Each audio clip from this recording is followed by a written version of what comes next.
Hello everyone. तो इस video में हम पढ़ेंगे फंक्शंस ऑफ मार्केटिंग या फिर मार्केटिंग एक्टिविटीज़। बेसिकली इसमें हम ये पढ़ेंगे कि एज अ मार्केटर या हम मार्केटिंग में क्या क्या चीज़ें हम करते हैं। कोई स्पेसिफिक ऑर्डर में नहीं है, बट ये सारे हम function as a marketer perform करते हैं। ये टॉपिक मुझे थोड़ा अच्छा लगता है क्योंकि इसमें है इंटरेस्टिंग चीज़ें। सबसे पहली चीज़ जो हम करते हैं एज अ मार्केटर, वो है gathering and analysing market information.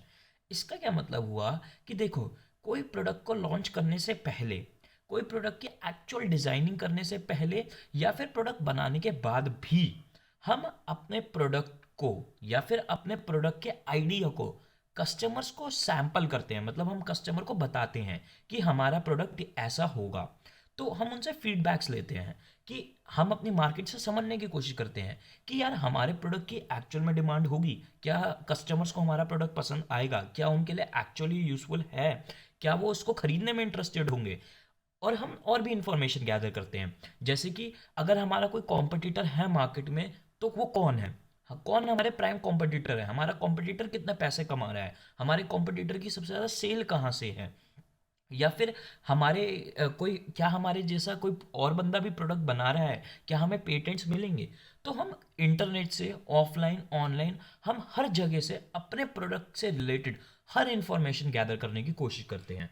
जैसे मैं आपको एक एग्जांपल देता हूँ। साल भर पहले मैं एक प्रोडक्ट बनाने की सोच रहा था, मतलब मैं एक बैग बनाना चाहता था जिसके अंदर चेयर फिट हो जाए, और वो बैग ऐसा हो कि वो बैग से चेयर कहीं भी निकल जाए, वो बैग से बिल्कुल अटैच्ड हो, और हम कहीं भी, मतलब जैसे आपको पता ही है इंडिया में बैठने की जगह बहुत कम है, तो हम कहीं भी वो चेयर खोल के बैठ सके।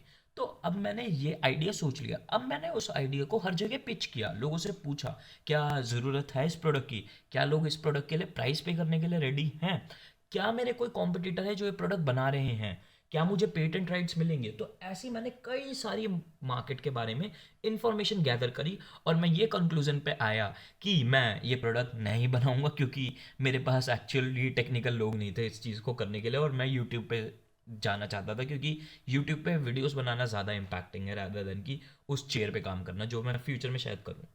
अगला हमारा एज अ फंक्शन हो सकता है मार्केटिंग का, मार्केटिंग प्लानिंग। मतलब क्या है इस, जैसे कि प्लानिंग आप ऑलरेडी कई चैप्टर्स में हम पढ़ चुके हैं इस चीज़ को, कि प्लानिंग होती है हम अपने ऑब्जेक्टिव सेट करते हैं और फिर हम उन ऑब्जेक्टिव्स को सोचते हैं कैसे अचीव करेंगे।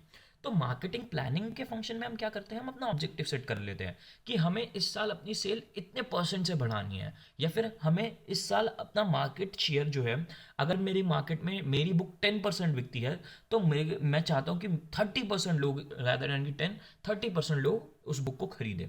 तो ये हुआ मेरा मार्केटिंग का ऑब्जेक्टिव, कि मेरे को अपनी सेल बढ़ानी है, अपने मार्केट शेयर बढ़ाना है। अब मार्केटिंग प्लानिंग में हमने ऑब्जेक्टिव सेट कर लिया, और फिर हम एक्शन प्लान बनाते हैं। एक्शन प्लान बनाते हैं, प्लान बनाते हैं कि कैसे हम वो ऑब्जेक्टिव अचीव करेंगे। एक्शन प्लान में हम बहुत सारी चीज़ें बनाते हैं। हम ब्रांडिंग कैसे करेंगे, पैकेजिंग कैसे करेंगे, हम डिस्ट्रीब्यूशन कैसे करेंगे, लेबलिंग कैसे करेंगे, और प्रमोशन कैसे करेंगे।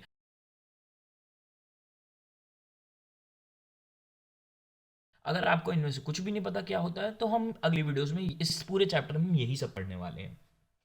इससे अगला पॉइंट है प्रोडक्ट डिजाइनिंग एंड डेवलपमेंट। इस स्टेज में ये पॉइंट क्या कहता है कि हमें प्रोडक्ट के डिज़ाइन पे भी फोकस करना चाहिए, मतलब उस प्रोडक्ट की लुक एंड फील और उसकी अल्टीमेट डेवलपमेंट, की उसमें क्या क्या फीचर्स होंगे, हमें इन दोनों चीज़ों को बनाना होता है। और इन चीज़ों को बेसिकली हमने जो मार्केटिंग फर्स्ट स्टेप में एनालाइज और गैदर करी थी मार्केट से इंफॉर्मेशन, अब सॉरी, पहले हम गैदर करते हैं फिर एनालाइज करते हैं। तो हमने पहले गैदर करी और एनालाइज करी, और फिर हमने कस्टमर की जो रिक्वायरमेंट्स थे उसके अकॉर्डिंग हम प्रोडक्ट डिज़ाइन और डेवलपमेंट करेंगे। आपकी बुक में काफ़ी अच्छा पॉइंट क्या रखा है जो मेरे दिल को छू गया, कि प्रोडक्ट डिज़ाइनिंग यानी प्रोडक्ट की लुक एंड फील बहुत इंपॉर्टेंट होती है।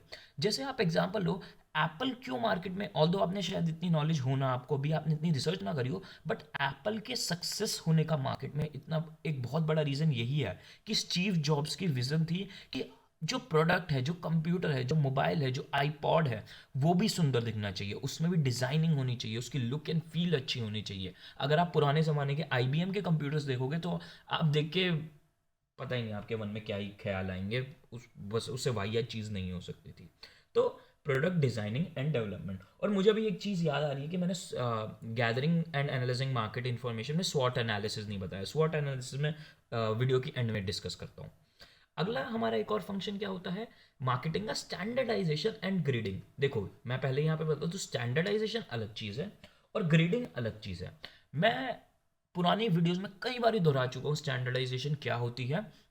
स्टैंडर्डाइजेशन बेसिकली क्या होती है कि हम एक फिक्स स्टैंडर्ड, हम पहली बात मैं यहाँ पे क्लियर कर दूँ, मैं उस स्टैंडर्ड की बात नहीं कर रही कि उसका स्टैंडर्ड बहुत ऊंचा है उसका स्टैंडर्ड नीचा है, हम इकोनॉमिकली बात नहीं कर रहे हैं। स्टैंडर्डाइजेशन का मतलब क्या होता है कि एक फिक्स स्टैंडर्ड सेट कर देना कि मेरा नोकिया 3310 की चाहे लाख यूनिट बने 10 लाख यूनिट बने, वो सब कुछ सेम होंगी, उनके एक चिप का एक सेल भी इधर से उधर नहीं होगा।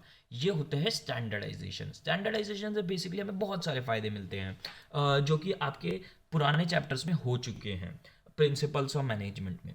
तो स्टैंडर्डाइजेशन का यही मतलब होता है कि हमने एक फिक्स स्टैंडर्ड बना दिया कि हमारी सारी यूनिट वो बिल्कुल सेम हो। जैसे हमने एक जीन्स का डिज़ाइन बना लिया तो हमारी 10,000 जीन्स बनी लेवाइस की, तो वो सब के सब एक जैसे होंगे।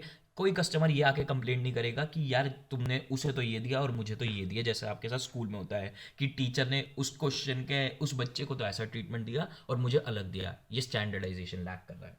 और ग्रेडिंग क्या होता है, ग्रेडिंग होता है बेसिकली ग्रेड कर देना, जो आपकी क्लास में होता है कि ये बढ़िया ग्रेड का प्रोडक्ट है और ये घटिया ग्रेड का प्रोडक्ट है।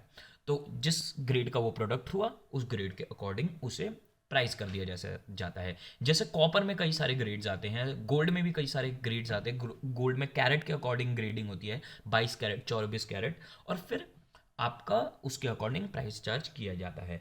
स्टैंडर्डाइजेशन मैं कंपेयर करूं इन दोनों को, स्टैंडर्डाइजेशन क्या हुई कि 22 कैरेट का सारा गोल्ड हम एक तरफ कर दे, और ग्रेडिंग क्या हुई कि 22 कैरेट का गोल्ड अलग रखा जाए और 24 कैरेट का अलग रखा जाए। अब ये देखो, ये जो सारे पॉइंट हैं, packaging, labelling, branding, pricing, distribution, promotion, ये जो सारे पॉइंट हैं ये हम आगे पूरे चैप्टर में इन्हीं पे चर्चा करते रहेंगे, तो फिर ये मैं स्किप कर रहा हूँ। ये हम आगे जाके इन पे बहुत बड़ा बड़ा डिस्कशन करने वाले हैं। और लास्ट पॉइंट क्या है, आफ्टर सेल्स सर्विसेज प्रोवाइड करना। मतलब क्या है, कस्टमर को प्रोडक्ट बेचने के बाद ऐसा नहीं है आप भूल गए, कस्टमर आ रहा है आपके पास और आप उसे भगा रहे हो। आपके पास आपने प्रोडक्ट भेज दिया, अब उसे एक अच्छी आफ्टर सेल सर्विसेज का भी एक्सपीरियंस होना चाहिए।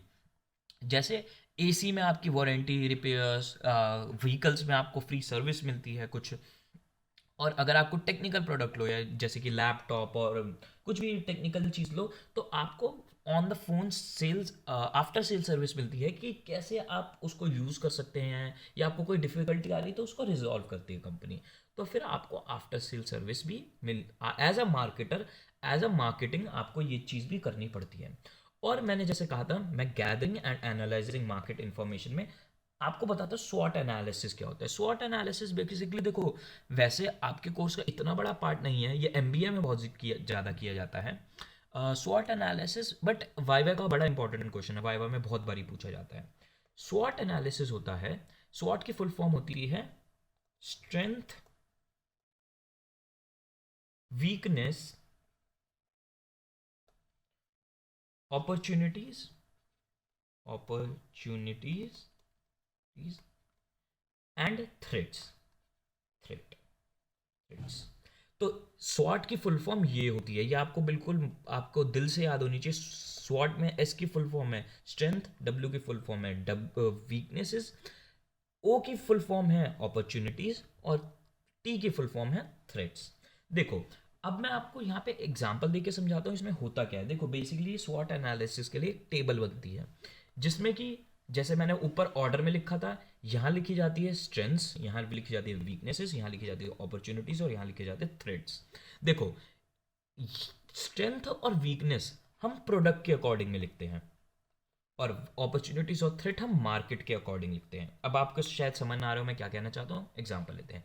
जैसे मानो मैंने एक स्कूटर डिज़ाइन किया है जो कि चांद पे जा सकता है, मतलब आप स्कूटर पे बैठो, किसी को बिठाओ और आप उस स्कूटर पे बैठ के चांद पे जा सकते हो। तो अब इस प्रोडक्ट की स्ट्रेंथ क्या है कि मून ट्रैवलिंग, इस प्रोडक्ट की स्ट्रेंथ है कि मून पे ट्रैवल कर सकते हैं हम इसके थ्रू, या हम मून तक जा सकते हैं। वीकनेस क्या है इस प्रोडक्ट की, ये एक्सट्रीमली एक्सट्रीमली एक्सपेंसिव हो सकता है, ऑब्वियसली बात है, ऐसा कोई प्रोडक्ट रॉकेट इतने महंगे होते तो ऐसा प्रोडक्ट ऑब्वियसली बात है बहुत एक्सपेंसिव होगा। तो स्ट्रेंथ हमने लिखी प्रोडक्ट के उसमें, कि प्रोडक्ट की हमारी स्ट्रेंथ है कि मून पे ट्रैवल कर सकता है, और वीकनेस इस प्रोडक्ट की क्या है कि ये बहुत ज़्यादा एक्सपेंसिव होने वाला है। अब अपॉर्चुनिटीज़ क्या है, अब हम ये मार्केट के कॉन्टेक्स्ट में सोचते हैं। अपॉर्चुनिटी क्या है कि नो कंपटीशन, इस मार्केट में कोई कंपटीशन ही नहीं है, क्योंकि ये जो प्रोडक्ट है वो किसी के पास नहीं है, वो बस मेरे पास है और कोई भी इसका कॉम्पिटिटर नहीं है। तो मेरे अपॉर्चुनिटीज़ मार्केट की हो सकती हैं कि मेरे पास ही ये प्रोडक्ट है। थ्रेट हमारा हो सकता है कि हमें शायद गवर्नमेंट अप्रूवल ना मिले। Government government government not approving, मतलब क्या है, शायद गवर्नमेंट हमें रोक दे, हमें लग रहा है कि हमारी गवर्नमेंट हमें रोक दे कि ये प्रोडक्ट नॉर्मल कंज्यूमर को नहीं मिलना चाहिए। तो ये हमारी मार्केट का थ्रेट हो सकता है। तो स्वॉट एनालिसिस में स्ट्रेंथ वीकनेस हम प्रोडक्ट के रिगार्डिंग निकालते हैं, और अपॉर्चुनिटी और थ्रेट हम बेसिकली मार्केट या फिर आपको जो चीज़ टर्म अच्छे से पता है बिजनेस एनवायरनमेंट को हम सोच के निकालते हैं। तो अब इसमें भी देखो हमने क्या किया, गैदर करी मार्केट से इंफॉर्मेशन और उसे एनालाइज कर रहे हैं, उसका एनालिसिस किया हमने स्वॉट एनालिसिस में। तो ये वाइवा का काफ़ी इंपॉर्टेंट क्वेश्चन है। तो यहाँ पे ख़त्म होती है हमारे फंक्शन ऑफ मार्केटिंग। अब चैप्टर को आगे कंटिन्यू करेंगे। लिंक आपको डिस्क्रिप्शन में मिल जाएगा और वीडियोस का जो मैं अपलोड कर चुका हूँ। तो बाय।